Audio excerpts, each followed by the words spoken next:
وہی بہادری جب ہم تلاش کرتے ہیں تو مجھے میرے مرشد کریم میں نظر آتی ہے۔ آپ ان کی زندگی مبارکہ کو دیکھیے، امروہہ سے چلے، تنے تنہا، نہ کوئی تیر و تفنگ ہے، نہ اس وقت کوئی ساتھ جماعت ہے، نہ کوئی باڈی گارڈ ہیں، تنے تنہا امروہہ سے چلے، لاہور کی سرزمین پر آپ نے وہاں پر تدریسی خدمات انجام دی اور اس کے بعد ملتان کی سرزمین کو اپنا مسکن بنایا۔ اللہ اکبر! جس طرح سیدنا صدیق اکبر نے اپنی جان مصطفیٰ پر قربان کی، رب کی عزت کی قسم، حضرت ابوبکر صدیق کی تابعداری کرتے ہوئے اسی طرح میرے مرشد کریم نے حضور کی ذات، ان کی عظمت پر اور اسلام پر اپنی جان بھی بلہ جھولن میں پیش کر دی۔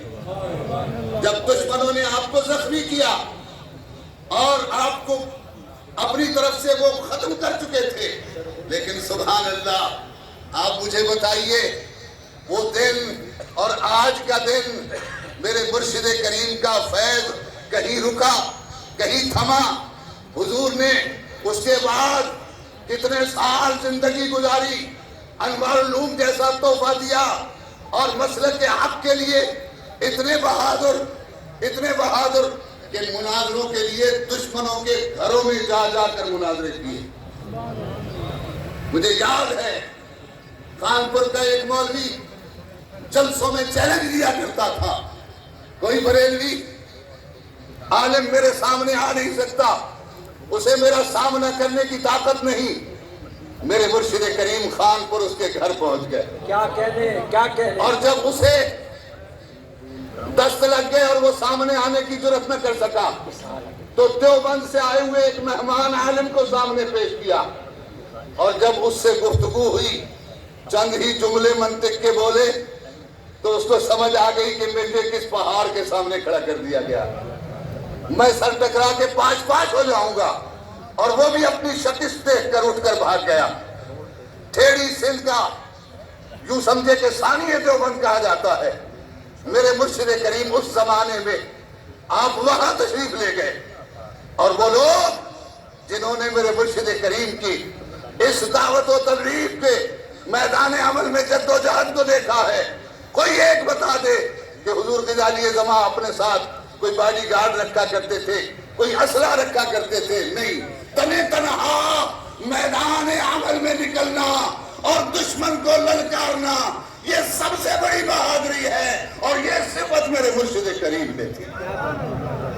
اور آپ دیکھیں جب تحریک ختم نبوت چلی تو اس میں سب سے بڑا کردار علمی طور پر، تبلیغی طور پر بستی بستی قریہ قریہ جا کر میرے مرشد کریم نے امت مسلمہ کو بیدار کیا، جبکہ اس وقت دیوبند وہ خود بھی آپس میں ڈاواڈول ہو گئے اور ان میں بھی پھوٹ پڑ چکی تھی۔ ایک مرزا غلام احمد قادیانی کا حمایتی تھا اور ایک گروہ اس کا مخالف تھا، لیکن ایسے میں اگر شیشہ پلائی ہوئی دیوار بن کر پاکستان میں ختم نبوت کے جھنڈے کو بلند رکھا تو میرے مرشد غزالی زماں نے رکھا۔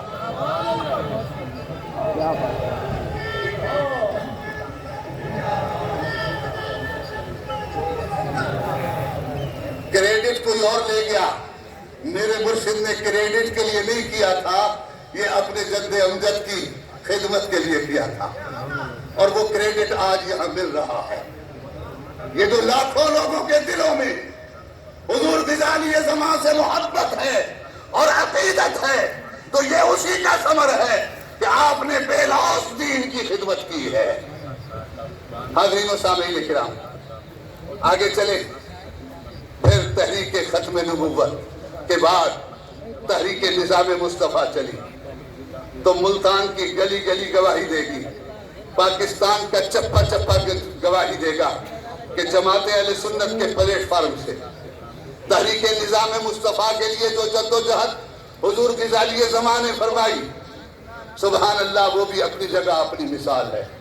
میرے مرشد کریم حضور غزالی زماں راضی دوران امام اہل سنت جب آخری عمر میں آپ نے پورے پاکستان کا دورہ کیا تو اے میرے پیر بھائیو یاد رکھو، اور میرے مرشد سے عقیدت اور محبت رکھنے والے سب لوگ یاد رکھیں، آپ نے فرمایا میں اس عمر میں اپنی ہڈیاں پیس رہا ہوں، اور آپ نے گلی گلی جماعت اہل سنت کا جھنڈا بلند کیا۔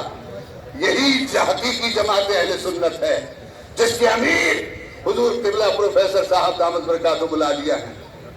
میرے مرشد کے سینے میں جو علوم تھے وہ میرے مصطفیٰ کے علوم تھے، بس ان کی ایک جھلک پیش کر کے اپنی گفتگو کو ختم کرتا ہوں۔ ماشاءاللہ قرآن کریم کا ٹھکانہ تلاش کیجئے، میں نے عنوان رکھا ہے قرآن بزبان قرآن۔ تو قرآن مجید کا سب سے پہلا ٹھکانہ ہے لوح محفوظ۔ فرمایا بل هو قرآن مجید فی لوح محفوظ، یہ قرآن کریم لوح محفوظ میں ہے۔ یہ لوح محفوظ میں احادیث طیبہ میں آیا کہ وہاں اس کی کیفیت کیا ہے؟ فرمایا ایک ایک حرف ایک پہاڑ کے برابر ہے، ایک ایک حرف ایک پہاڑ کے برابر ہے۔ الف ہے تو پہاڑ جتنا، لام ہے تو پہاڑ جتنا، میم ہے تو پہاڑ جتنا۔ اسی لیے تو قرآن نے فرمایا، جسے اس آیت کا معنی نہ سمجھ آیا ہو اب سمجھ آ جائے گا، فرمایا لو انزلنا هذا القرآن على جبل لرأيته خاشعا متصدعا، اگر یہ قرآن کریم لوح محفوظ سے پہاڑوں پر اترتا تو پہاڑ ٹکڑے ٹکڑے اور ریزہ ریزہ ہو جاتے۔ حاضرین و سامعین کرام، یہ قرآن کریم، اس کا ذکر یہ وہاں سے چلا۔ اس قرآن میں کیا کیا ہے؟ اس قرآن میں فرمایا وَلَا رَطْبٍ وَلَا يَابِسٍ إِلَّا فِي كِتَابٍ مُبِينٍ، کائنات کی کوئی خشک و تر چیز ایسی نہیں کہ جو قرآن میں نہ ہو۔ دوسری جگہ ارشاد فرمایا قرآن کریم وہ عظمت والی اور شان والی کتاب ہے، وہ عظمت اور شان والی کتاب ہے۔ نعرہ تکبیر، نعرہ تکبیر، نعرہ رسالت، مفکر اسلام فخر ملت اسلامیہ حضرت علامہ سیدنا سید حامد سید شاہ صاحب کاظمی، فیضان کرم حضور مرشد کریم غزالی زمان۔